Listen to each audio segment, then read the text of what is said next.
Naitwa Nilkant Kovinci na hapa tupo kwenye Emotion Africa. Tunafanya mfumo wa kubadilisha magari za diesel kuenda kwenye system ya umeme ambao haina sauti wala haitoi moshi au haisumbui mazingira na kadhalika. Hizi magari hizi zinakujaga na diesel. Tunachofanya sisi tunatoa engine hapa navyoona na tunabadilisha, tunaweka system yetu ya mota. Kuna motors huko, hapa kuna chargers, humo ndani kuna vifaa vya umeme vingine, fuse, controllers. Betri zake ziko chini ya gari, chini ya siti kule katikati. Na kwa hizi gari zinaweza kuenda mpaka kilomita 350 kwenye chaji moja, na kujaza chaji zinachukua masaa 6. Wazo na idea la kupata kubuni gari la namna hii hapa lilitoka wapi? Hii wazo lilitoka na watu wengi kufikiria kwamba unapoenda porini na magari za mafuta unaona kabisa kwamba wanyama wenyewe wanakimbia kwa sababu ile ngurumo yake inawatisha.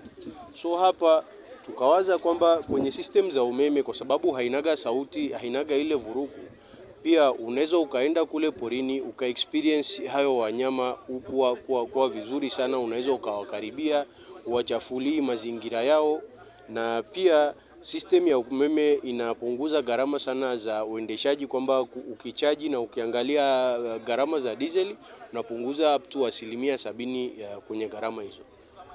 Inatumia unit ngapi za umeme kwenye kuchaji gari moja kama hii? Hii ya sasa hivi inatembea kilomita 350 na inatumia uniti 130. Unit 130. Yes. Inatumia kitu gani ambacho kinachakuchajia? Chaji yake inatumia chaji gani? Yes, chaji yake ni hapa. Ukija kuona ni type 2 socket ambao ni standard. Inakubali kuchaji single phase, two phase or even three phase, umeme wote ambao inapatikana. Kitu gani cha ziada ambacho kipo kwenye hili gari la umeme? Huwa hatuwekagi hizi magari za porini, zinakuwaga simple. Lakini kwenye ziada unaweza ukasema kwamba tunabakisha hata kuanzia gearbox linabaki. Kwa hiyo zikienda porini hizi magari hazipataki shida za 4-wheel drive au kukwama sehemu yote. Na pia hizi motors ambazo tunafungaga zina uwezo zaidi kuliko engine ambayo imetolewa kwenye gari. So hii gari haiwezi ikakwama au ikasumbua hata kwenye njia mbaya. Na gharama ya hili gari kwa mtu kama mfano analihitaji huwa ni inakosti kama shilingi? Gharama tunafanyaga conversion, so mteja akiniletea gari cost of conversion linaanzia $50,000, lakini inategemea na system inavyowekwa, because hii system hapa limeundwa na sisi hapa Arusha. Sio kwamba linatoka nje alafu tunaifunga tu tunamuuzia mteja.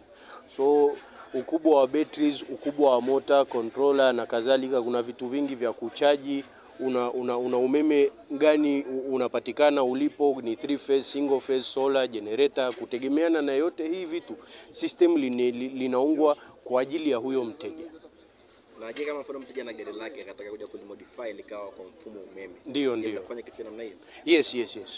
Na yenyewe inakuaje? Ndio hivyo, tukifanya conversion gharama zinaanzia kwenye Land Cruiser kama $50,000. Yeah.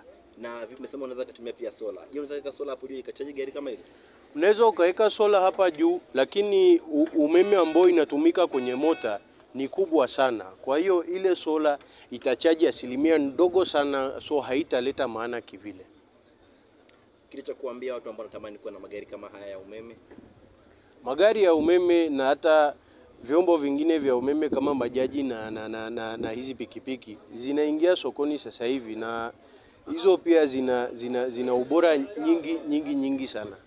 Hata zinapunguza gharama za uendeshaji, zinapunguza service. Kwa mfano ukiangalia hii gari umetoa engine, haina service ya engine, pistoni nini, unaweka tu maji kwenye radiator na gari linaenda. So kuna unafuu wingi tu unapatikana kwenye hii teknolojia mpya.